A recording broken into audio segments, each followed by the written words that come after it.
Can you tell me about yourself? Myself, QA automation engineer. I am having a knowledge of around 4+ years of experience in automation. So in this, I do have a knowledge of the Selenium with the Java language, and I also have the unit test framework, which I know that is a test ng, and I also know the basics of cucumbers, and I also did the API automation manually by using the Postman tool, and also I'm trying to use the REST assured so that I can automate the API as well. And also I have a knowledge of the Jira tool and the TestRail tool for the test management purpose, and the Jira for the defect management purpose. So I do also have a knowledge in Genskin tool, which will be helpful for scheduling a batch jobs. Okay, to run our scripts, automation script in the QA and the staging environment. Okay, every day. So I have this much knowledge about these things, and talking about my roles and responsibility, like I single-handed handle the entire project. Like in my project there are two software developers and myself, the only automation engineer, who is maintaining both the like manual testing as well as the automation testing, and creating the report and everything will be done by myself. Can you tell me the one example of abstract and encapsulation concept in your project where you have used this encapsulation and abstraction? Yeah, sure. So basically, encapsulation is something where we are using the modifiers, like the private or the public, or maybe protracted modifiers we use. So in our project, like whenever we are dealing with the creating the web element, that time we are using the encapsulation over there. We can say that the encapsulation concept we use. And the abstraction is something, sometime we create the abstract, we have to use the abstract keyword, okay, to create the abstract class. Basically this is the need sometime we get in our project, because this abstract class basically help us to put some common utility functionality which we required in different classes. So for that purpose we use the abstract concept, like in our project. So in this way, like the abstraction and encapsulation can be used. Suppose I have an abstract class and I have to use a final, I have to declare the final method. So in an abstract class, can we have a final method? Is that possible?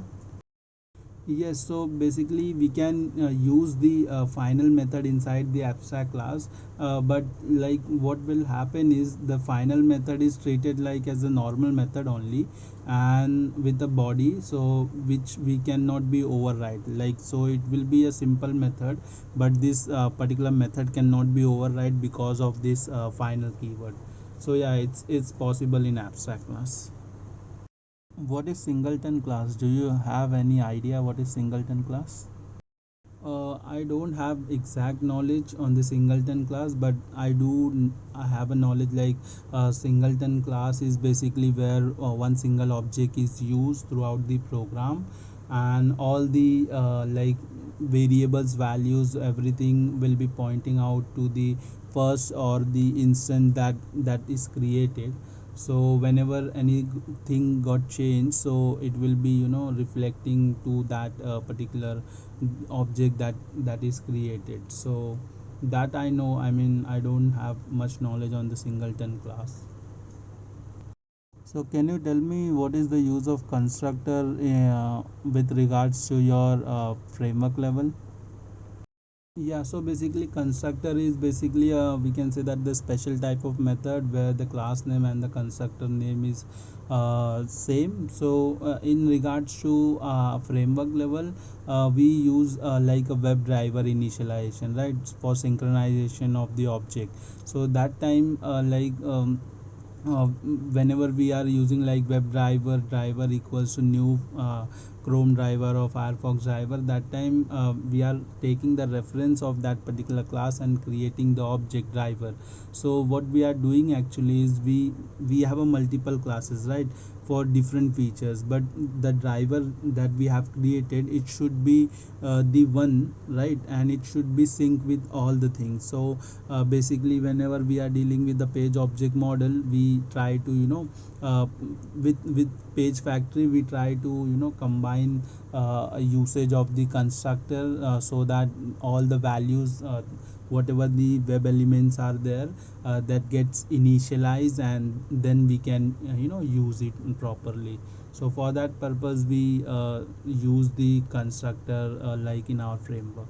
So that is the preferable one, which we can say that. Can you tell me what is the difference between import and extend, these two keywords?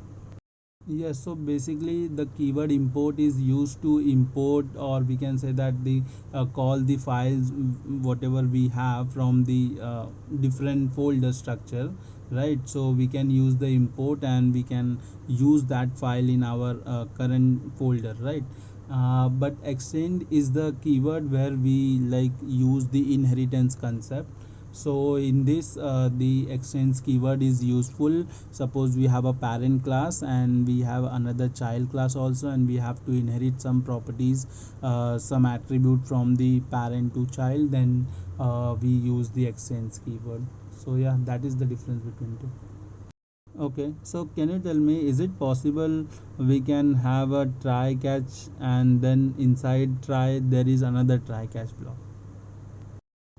Okay, so we have a try and then like catch, and inside my try block there is a try catch block. So yes, that is possible, because in inside one try there can be a multiple try catch block. Like first we have a try block, inside that we have a try catch, and inside that try catch again we have a try, right? So we can have another try catch block. So yes, that can be possible.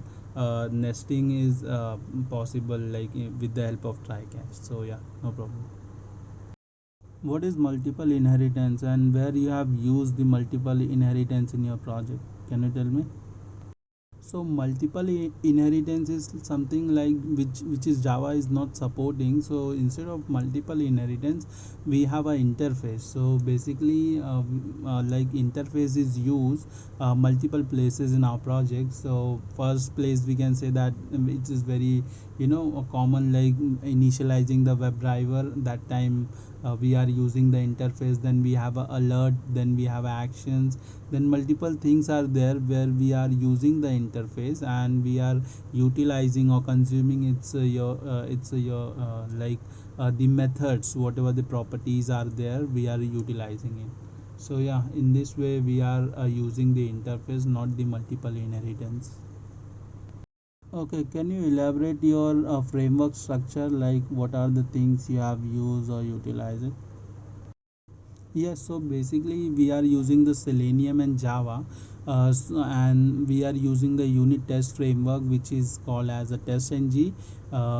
Okay, so for the assertion and checking the validation and everything. So the folder structure is like we have a first base class where we have a setup and tear down methods are there, which will be helpful for starting the any web browser, and providing the basic or necessary the common URL which for our like application. And the tear down method is something where we used to quit the browser, close the browser, everything that can be done on the uh, tear down method. So basically this is all about the test based class. We have then we have a utility methods where we kept all the things, like taking the screenshot on failure, or maybe when at the time of downloading the report, if we need custom report name with proper date, that can be also handled, or utilize it in the utility class folder. And then we have we are using the page object model, right? So in that we are creating the for a different screen we are creating the different pages dot java file, and we try to manage all the locators over there. And so we are managing the scripts, right? So we definitely require the data, so we are handling a folder like a test data folder as well, where we are keeping all the property files whatever we have to utilize it.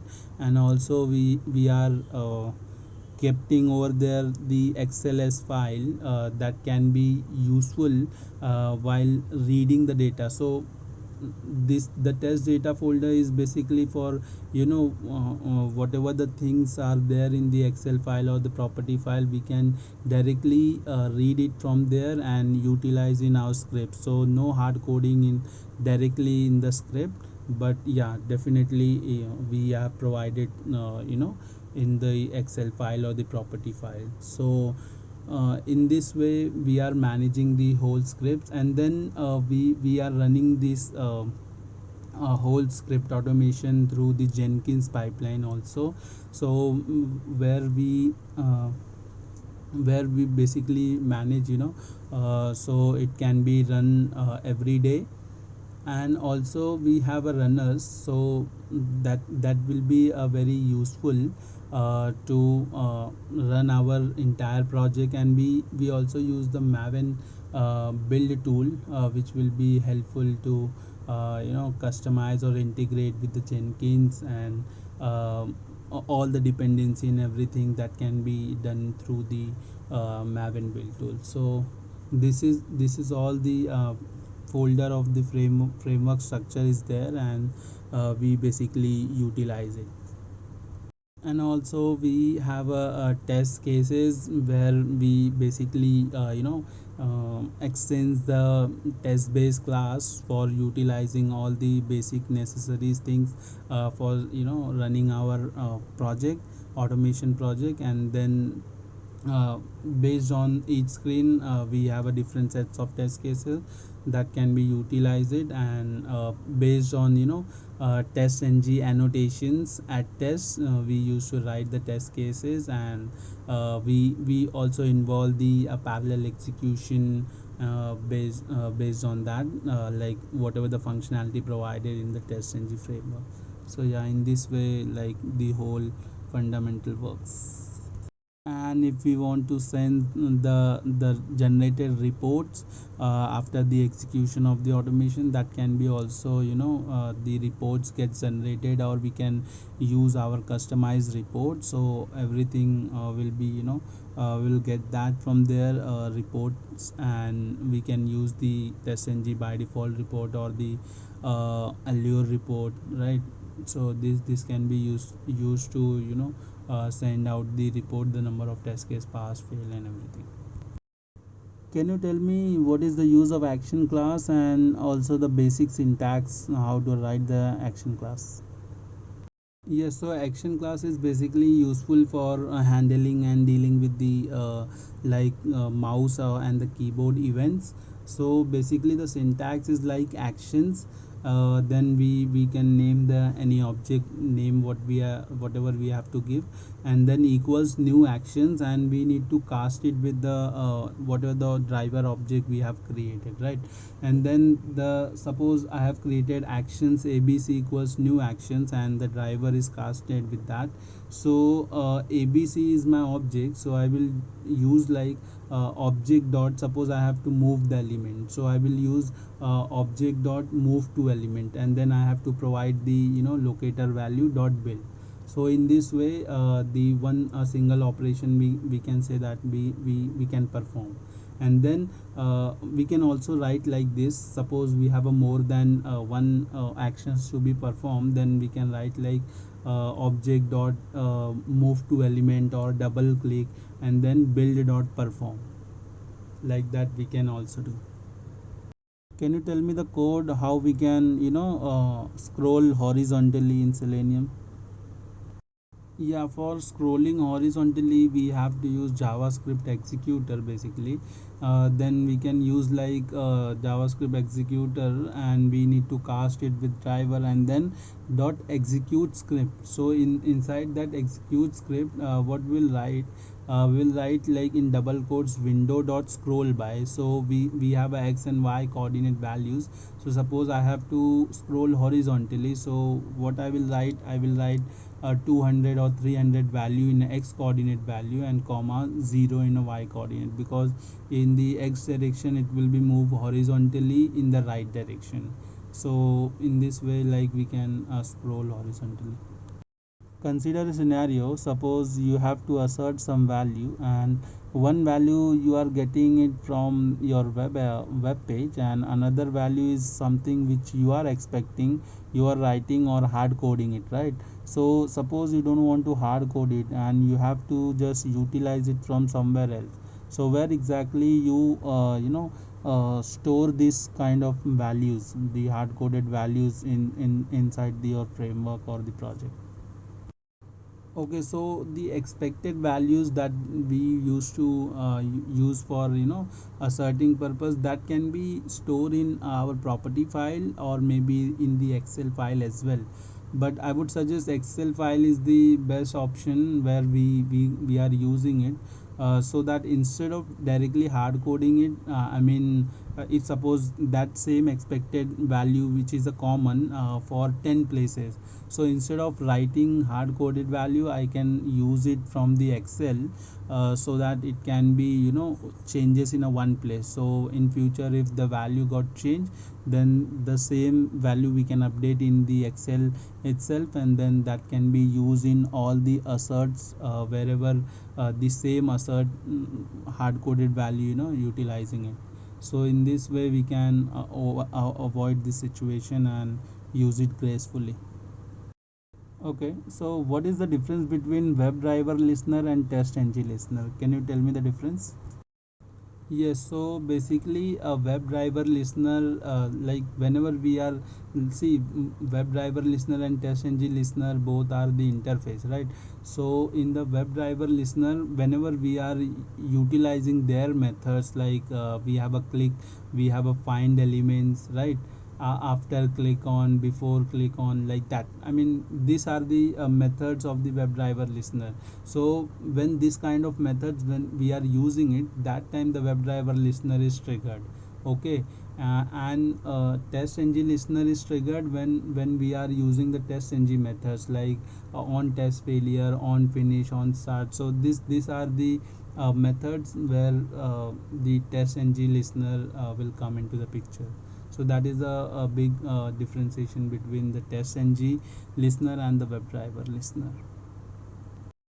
Okay, how would you locate a web element which needs to build XPath using Ancestor? Okay, so basically, if we have to build a XPath like with the ancestors thing, so we have a two approach. One is something where we have a Selenium 3 version, right? So in that way, we can use the parent sibling that XPath access, we can utilize it, and then based on that we can find out or build the XPath for that. But suppose we are right now, you know that, right? We have a Selenium 4 version also. So if we have to use that, then we have a relative locators methods which we can use it or consume it. Like the methods names are like above, below, near, to left, to right. So that can be a very useful and helpful to building the XPath for such ancestor things, like where we can go to that closer for a particular element, and we can utilize it and then locate the particular web element. Can you tell me which tool do you use for test management and which tool for the defect management? Okay, so like for my project, like I am using test management for TestRail, and defect management is Jira.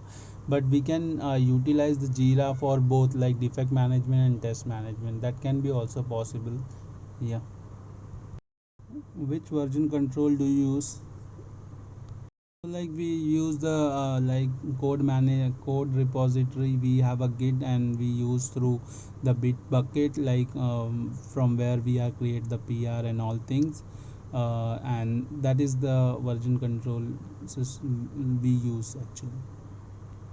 So if we have a requirement like you have to uh, handle this project where the UI automation, API automation, and some part of the performance testing is also done by you, so can you be able to handle it all these things together and with reporting to the managers and everything?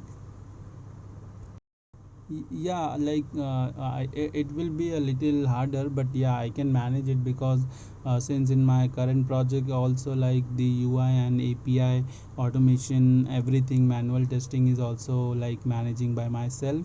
So yeah, like the performance testing part will be the extra thing that I have never worked on, but I will try to first understand the thing and then try to cope up with this thing. So yeah, I will try my best to manage all the things.